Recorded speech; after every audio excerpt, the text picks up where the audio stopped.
Ready to supercharge your app security? Let's dive into creating a mobile OTP authentication system using Twilio, HTML, CSS, and JavaScript.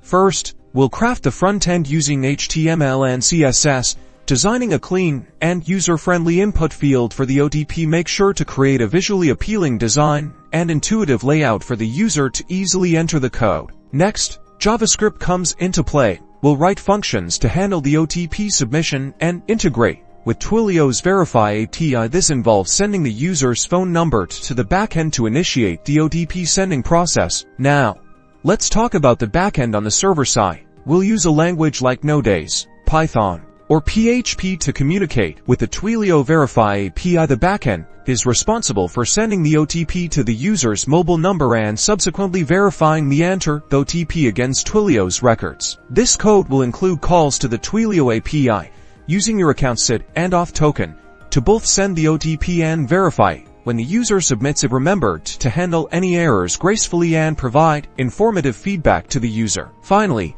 once the OTP is verified, your application should grant access to the user. Implement proper session management or token-based authentication to maintain the user's logged-in state. By following these steps, you'll have a robust and secure mobile OTP authentication system powered by Twilio.